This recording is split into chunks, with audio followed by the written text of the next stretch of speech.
Looking after ourselves during this time is so important. How we work as a team, how we make sure that actually we wear our personal protective equipment.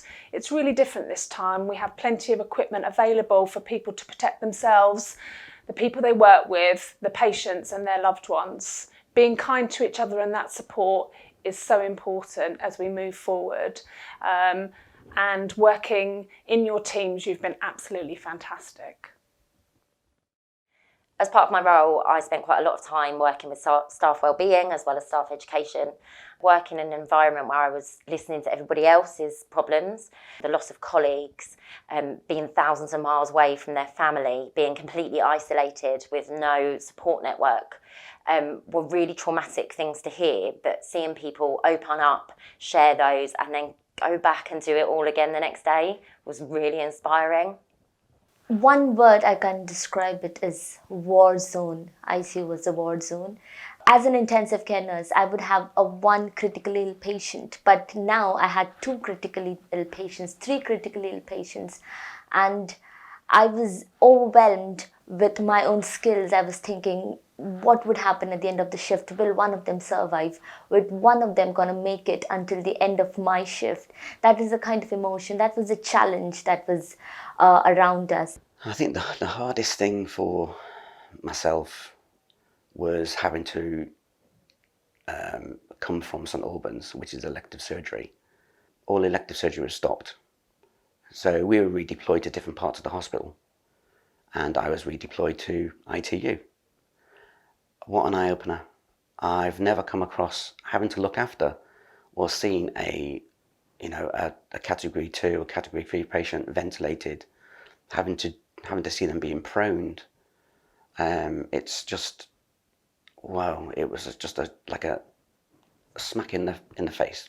For me personally, as a single mum with 2 kids, my parents being my childcare, I made the decision very early on that my children would shield with my parents and they'd isolate together, which meant giving them up.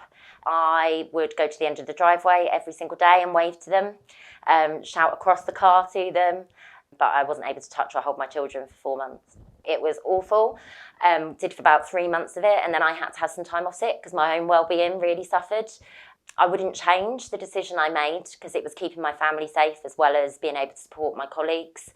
But it's something that I hope I would never have to do again. You laugh, you cry. I know I cried on a few occasions, but then we also laughed.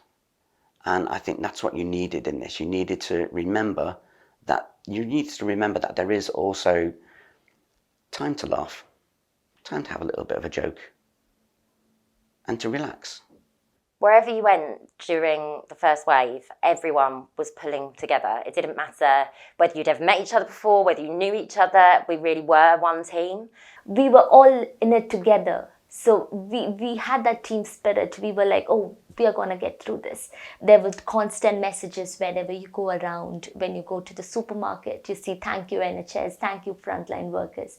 I think that kept us going. Please use our pastoral support services, use our staff wellbeing services, talk to us, talk to each other. We've got a massive network of people who are trained specialists, trauma specialists, psychologists that can help you through your own mental well-being. Likewise, physical well-being, speak with the COVID hub, speak with occupational health. We've got the services there, we just need to use them. Don't be afraid to ask for help and the support there, be it spiritual, be it just from your ward manager. Ask for help. It's there to be had. Tough times don't last, but tough teams do, and that's what Team West Herts is.